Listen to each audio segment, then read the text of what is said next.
Bonjour, aujourd'hui j'aimerais vous présenter un kit en Master Grade au 1/100e. Ça n'arrive pas souvent, mais profitons-en. Il s'agit du Gundam Astray Red Frame. En plus une version un peu spéciale que j'ai du mal à lire là, puisqu'en fait l'illustration me cache ce qui est écrit sur la boîte, c'est quand même quelque chose. Je dois ce kit de mes amis de Bandai qui m'ont demandé de le monter, donc merci à eux. Ce kit n'est pas tout récent puisqu'il date quand même de 2010. C'est pas un Master Grade qui est tout récent, il a donc déjà 9 ans, c'est quand même assez sympa. Moi j'adore les Astray Gundam. D'ailleurs pour la petite histoire, ça fait partie des premiers kits qui soient sortis de Gundam Seed avant même que Gundam Seed ne soit diffusé à la télévision au Japon. C'était début des années 2000 et j'ai toujours aimé ce design, j'ai toujours aimé ce mecha. Alors évidemment au 144 et en First Grade c'est assez limité. En High Grade c'était pas mal, mais en Master Grade c'est quand même très sympa, et dernièrement ils ont sorti une version en Real Grade qui est juste absolument fabuleuse. D'ailleurs petit teaser pour un sujet à venir bientôt, j'ai également à vous présenter le Gundam Astray Gold Frame Amatsu Mina. Je vous l'ai déjà présenté en version High Grade Collector, c'était il y a facilement 3 ans, mais là je l'ai en Real Grade et j'ai hâte de vous montrer ça parce que rien que les grappes, c'est juste hallucinant. Quoi qu'il en soit, là on est là pour le Master Grade au 1/100e. C'est donc une maquette de 2010 qui était vendue donc à l'époque 5000 yens. Voilà, ça fait entre 45 et 50 euros. On en profite pour montrer les autres images, donc ça c'est pour montrer qu'il est possible de le faire en no paint direct, hein. On voit que ça peut faire une grosse épée mais aussi une espèce de gros arc, un gros arc pour lancer certainement des lasers ou je ne sais quoi. Quand il est dans le dos ça ressemble pas à grand chose, mais bon, pourquoi pas. Et sinon donc il a ses katanas énormes. Pour la petite histoire d'ailleurs, ce Gundam Astray Red Frame est issu de ce qu'on appelle du Mobile Suit Variation, c'est-à-dire une histoire parallèle à l'histoire principale qui souvent est développée en roman, en jeu, en manga, et là il se trouve que c'était développé effectivement à part de la série Gundam, et donc ce personnage dont le nom m'échappe totalement a eu droit quand même à quelques versions animées. Et à chaque fois il s'agit soit de prototypes, soit de personnages un peu mercenaires qui récupèrent des morceaux de mecha ici et là. Et d'ailleurs le Amatsu Mina que je vous ai présenté tout à l'heure a un bras d'un Gundam qui, comment dirais-je, disparaît de manière un peu dramatique dans la série Gundam Seed, mais qui est utilisé justement par un de ces personnages un peu mercenaires. Donc c'est pour ça que c'est un peu plus de délire là-dedans, hein, que ce soit pour le backpack, que ce soit pour les katanas, les machins. Et il y a des concepts relativement intéressants que je vous présenterai certainement au fur et à mesure de mes présentations de maquettes. En tout cas, vous voyez que en pose non dynamique, il a déjà quand même franchement un air badass. Et vous voyez donc qu'il y a une figurine à l'échelle aussi assise pour le cockpit, et il a donc des marquages spécifiques à ce Astray rouge qui sont livrés dedans. Vous avez donc apparemment ce truc là qui est peut-être livré à part, on verra dans la boîte. Je vous avoue que j'ai pas fouillé plus que ça, mais donc visiblement c'est fortement conseillé pour tenir et le Gundam Astray et son backpack qui lui sert d'espèce de truc volant, j'imagine. Voilà, mais donc franchement il a de la tronche, très clairement il a de la tronche. Donc on a fait le tour, et ce que je vous propose c'est qu'on voit ce qu'il y a tout simplement à l'intérieur.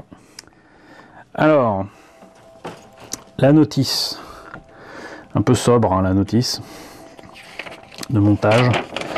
On revient donc sur le custom du Gundam Astray Red Frame, Logel. Il faudra qu'on m'explique un jour aussi qu'ils trouvent des noms pareils. Mais donc apparemment le mec s'appelle Loguel. Guel. Voilà.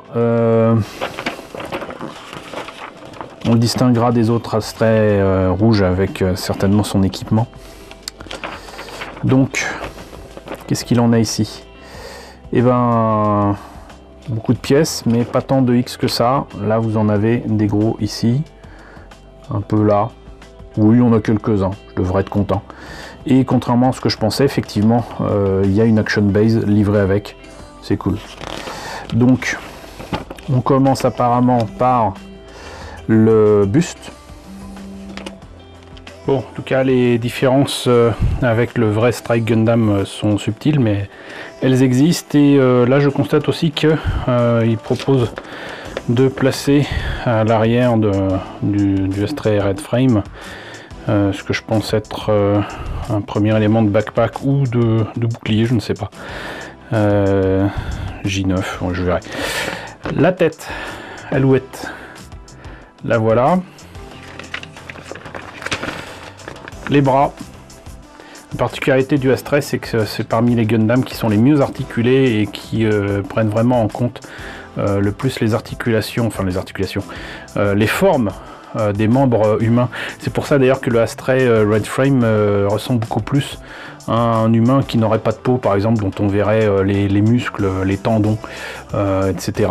Mais n'oublions pas que l'Astray existe aussi dans d'autres couleurs, en doré, en vert, en noir, on verra ça. Donc en noir je suis pas sûr, mais en tout cas il y a différentes couleurs qui existent, en bleu par exemple.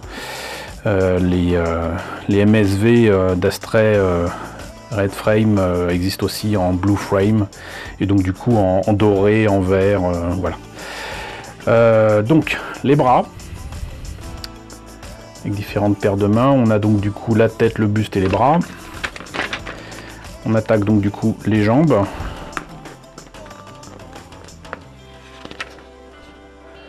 Avec beaucoup de points d'articulation. Ici donc apparemment il y a une présentation du personnage Loguel. J'imagine que là la bonne prononciation est écrite en japonais évidemment. Tactical Arms 2 L, je sais pas à quoi correspond le L, mais Flight Form, Delta Form, V Form. Donc le V Form, je pense que ça doit être pour je sais pas pourquoi. Voilà, si vous lisez le japonais vous pourrez me le dire.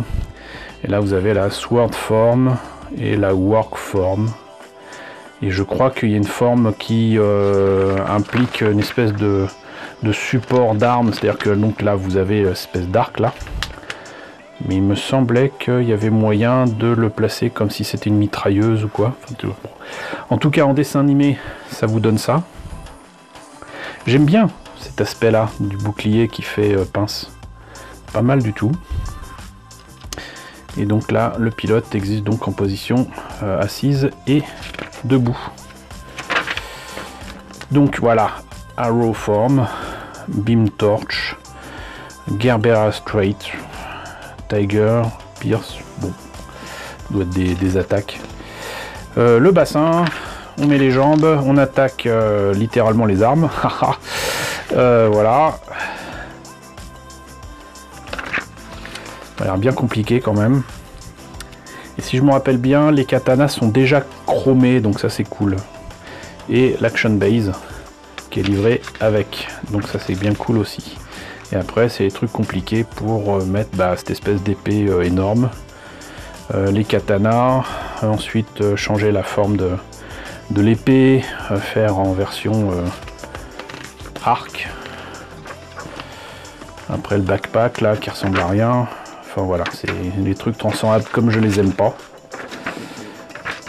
Et je trouve pas que ça a spécialement de la gueule, mais bon, c'est l'Astray. Donc, les pièces, vous avez pas mal de grappes en double forcément, puisque là ça représente par exemple les semelles des pieds. Hein. Vous voyez quand même qu'il y a pas mal de détails. Ici, donc, le fameux truc à mettre dans le dos apparemment, une partie des armes avec une espèce de Gatling. Encore des armes, ici, avec une arme entre guillemets un peu plus conventionnelle. Là, différentes articulations, j'imagine, pour le machin qui ressemble à rien dans le dos et qui est une grosse épée. J'ai laissé quelques trucs sous plastique. Là, vous voyez qu'il y a, donc c'est des pièces très certainement, je pense, pour le buste. Et vous avez quelques parties dorées. Alors ça, c'est un doré bien dégueulasse que j'aime pas. Doré chez Bandai actuellement. Enfin, actuellement, le truc a déjà 9 ans, mais bon. Ça, c'est les fourreaux pour les épées, puisqu'on parle des katanas. Voilà. C'est quand même bien beau. Voilà, c'est du chromé, mais chromé un peu sombre. Hein. C'est juste dommage que du coup, là, il faille couper ici, parce que du coup, bah, cette partie chromée n'existera plus, a priori. Des autocollants et des transferts à sec, pas de décalco. Encore une fois, des grappes en double pour les pièces d'armure des jambes, des pieds et tout ça. Là, beaucoup de pièces rouges, hein, mine de rien. Mais donc le bassin, une partie des jambes, une partie des épaules et de la tête. On va enlever les pièces grises. Donc là aussi, des pièces en double correspondent encore une fois aux pieds. Donc apparemment, il y a effectivement des pièces qui vont me servir à autre chose, hein, qui vont être prises. Il y a même des boulons, ça ne m'étonne pas, vu qu'il y a des trucs qui, à mon avis, auraient du mal à tenir. Quelques pièces transparentes avec ici, donc mine de rien, des sabres laser. Ici, la grappe à la Bandai avec différentes qualités de pièces, ici en sombre, en rouge et en vert translucide, certainement pour la tête. Avec là encore des détails que je trouve absolument superbes. Et donc là, encore une fois, une partie de la grosse narme. Un petit peu d'articulation. L'action base qui n'est pas utilisé totalement. Ici, encore une partie des articulations et des mains qui apparemment ont des doigts entièrement articulés, enfin entièrement articulés en tout cas, voilà, ça doit se mettre certainement comme ça. Et si on veut couper, ce qui se passe, c'est que si vous coupez ici au niveau des doigts, vous vous retrouvez avec des doigts qui bougent comme ça, quoi. Enfin, vous comprenez, toutes les phalanges ne sont pas articulées, mais voilà, enfin, vous aurez compris, c'est de la belle maquette, la grosse maquette. La grosse maquette qui envoie du lourd, et j'ai hâte de vous la présenter d'ici le début du mois prochain, si je tiens mes délais. Donc, écoutez, voilà, c'était la présentation du Gundam Astray Frame de machin chose truc bidule. Gundam Astray Red Frame Low QL Customize Mobile Suit. Voilà, with my beautiful French accent. J'espère que la présentation de ce kit vous a intéressé. N'hésitez pas à me dire ce qu'il en est dans la section commentaires. N'hésitez pas à liker, n'hésitez pas à partager, n'hésitez pas à vous abonner si ce n'est pas déjà le cas. Coucou aux nombreux abonnés qui nous ont rejoints ces derniers temps. Coucou aux grands anciens qui me suivent depuis 3 ans. Merci à tous de votre soutien, merci à tous de votre fidélité, et je vous retrouve donc très bientôt pour la présentation d'un nouveau kit Gundam.